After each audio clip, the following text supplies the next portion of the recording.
Okay, didn't do my hair, didn't put makeup on, I haven't even showered today. I want you to know that it's okay to be real, that you don't have to put on your best face, that things don't have to be perfect. Sometimes life is messy, and it's okay. You can be successful, you can be a hot mess. But did you know that you can be a hot mess and successful at the same time?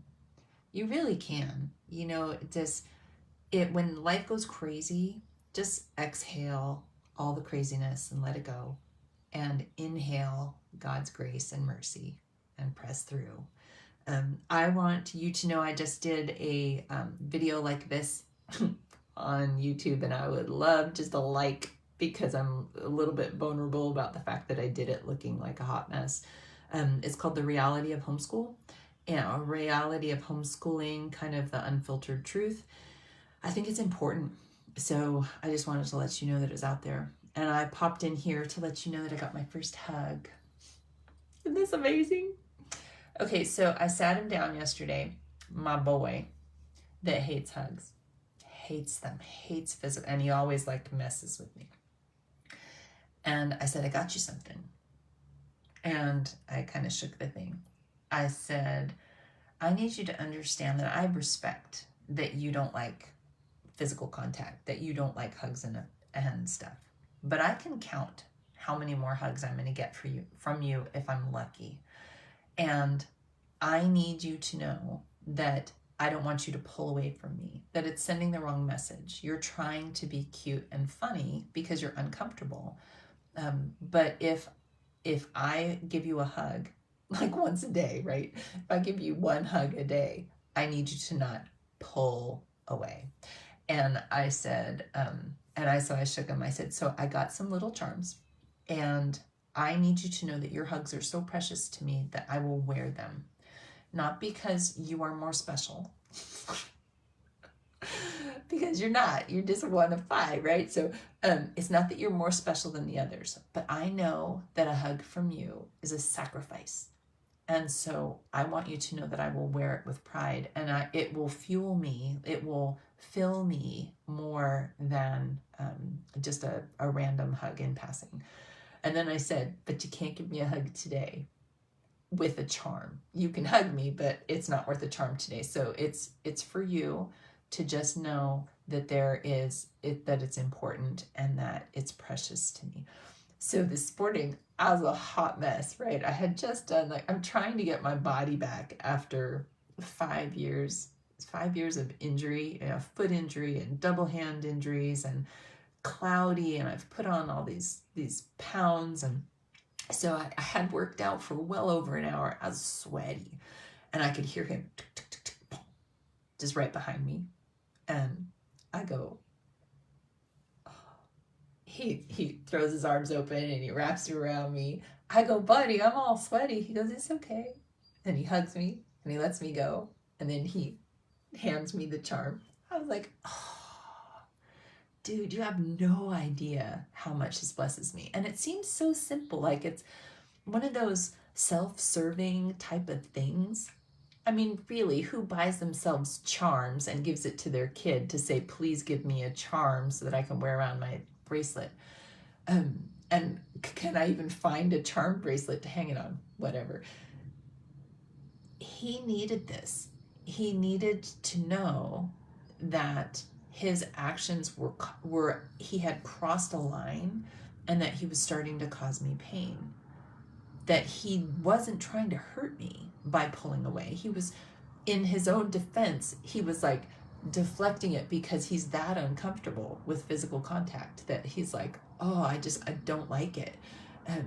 But I need him to understand that the way that you react around people can impact them in powerful ways. And then I wanted him to have a visual, something that he could see, something that was tangible, that allowed him to know that I respected the sacrifice that he was making to hug his mom. It's like, what?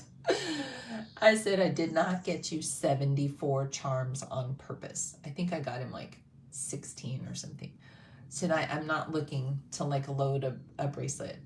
It's not about the charm.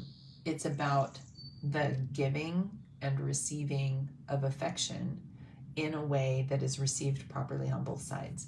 And yet at the same time celebrating him succeeding, doing something that was really hard, is really hard for him. It is truly really hard for him. And he is a delightful, wonderful human being. He is so loving, so kind, so considerate, so serving, so talented, so everything. He's just not physically loving. So he's not going to sit right next to you and snuggle up like Stephen will. No, he's going to push you away and keep you at arm's distance and playfully pat at you and all the things. But it's not just about Isaac, right? It's each one of our kids will stumble with something.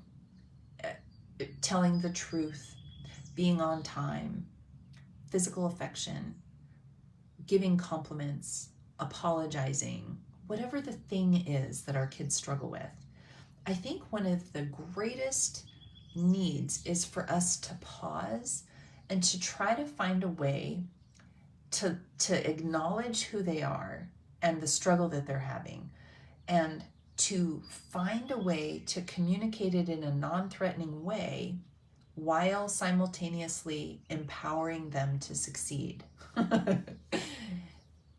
Listen to that again. That was a really tall order. I can tell I'm going to be convicted by that later when I watch this again. Great. That's a life lesson that's really hard, right? To acknowledge that there's something wrong that needs to be fixed, to find a way to merge in and encourage and equip in a non-crazy way while allowing them to maintain their dignity and to stretch and grow. It's a parenting challenge for like a 104 class or something, or a 239 class in school. Homeschooling's hard.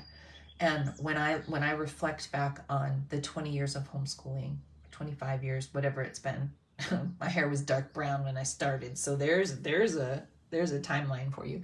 When I reflect and I think of the most powerful lessons that my kids have gleaned or that I have learned in homeschooling, it's this kind of stuff.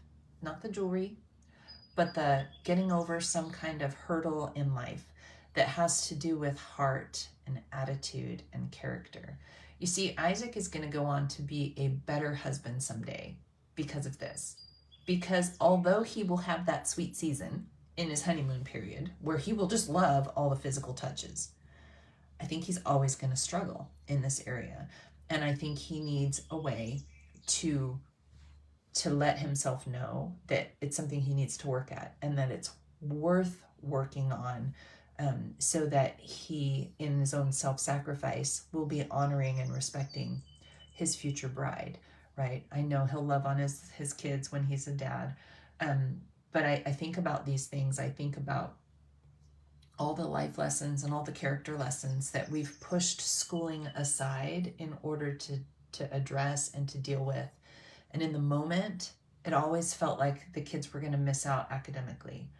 It always felt like they were going to fall behind. It always felt like we were never going to get caught back up, because we were still in that season of judging their success by how many pages they completed in a year.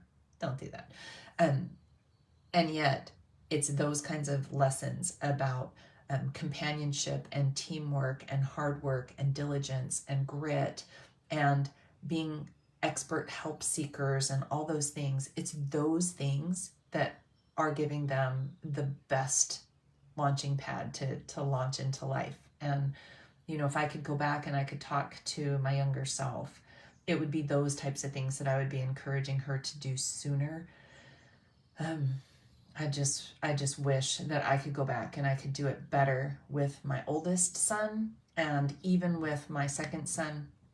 You know, in our 5 kids, we've got our oldest. There's 5 years between the top 2.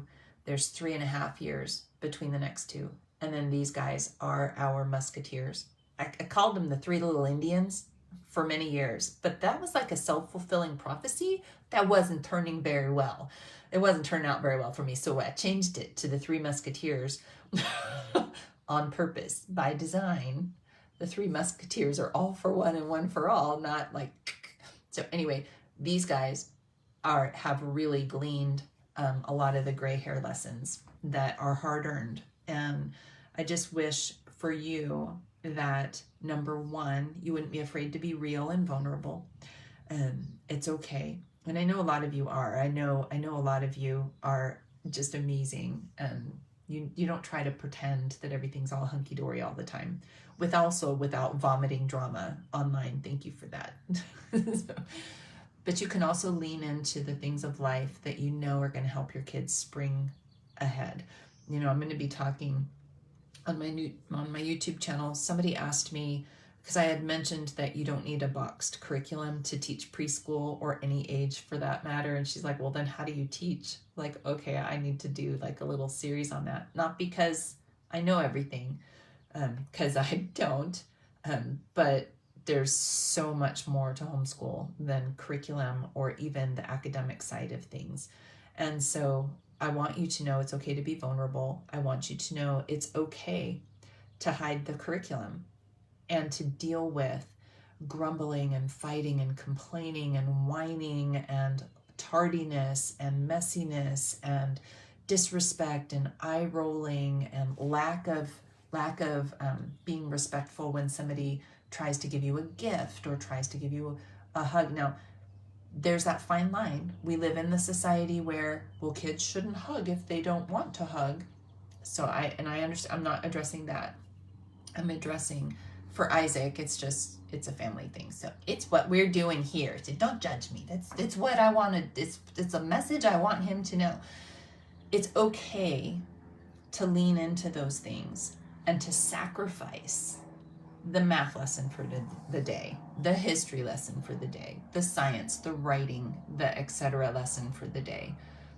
At the end of the race, at the end of homeschooling, as Isaac is getting ready to move out, as I can see my musketeers are going to be gone in the next couple years, and I can think of all the times I pushed homeschool aside to deal with character. Oh my gosh, the days I thought wasted because I was addressing hardness of heart, stiff-necked, argumentation, all this stuff, or that I was a mess and I couldn't homeschool because I was dealing with stuff that I just couldn't handle, the school side of things. When I think about all that and how much school we pushed aside, it's quite incredible that they can read and write and count without taking their shoes off, that they care, that they create things, that they're all talented in their stuff. But it really does, it all works out in the end, because we're not pushing academics aside permanently. We're prioritizing heart, attitude, and character over the academics, right? That the academics are important, but they need to rest on a solid foundation. And so don't be afraid to push stuff aside. You may have to skip lessons. You may have to shorten things that you wanted to do or even delay them, but it's going to work out in the end. So anyway, I think that's it. Come watch The Reality of Homeschooling on YouTube if you want to hear more or see more about, you just see me more in the raw, because that's what this is. But I love you all. I appreciate you all. I think that we are extremely blessed to be able to lean into our kids and to raise them up in the way they should go. And I think it's an amazing journey. And I'm proud of you, like I'm proud of me for not quitting every single day. There are days that I do quit, but good job sticking and staying. Stay the course. Don't quit. It's so worth it in the end. It really is. This side of the journey, when you start to see the kids flap their wings really hard to get ready to fly, it's hard. It's hard, because not only do you feel your heart breaking because they're getting ready to go, but you start to panic that you haven't taught them everything that you want them to know.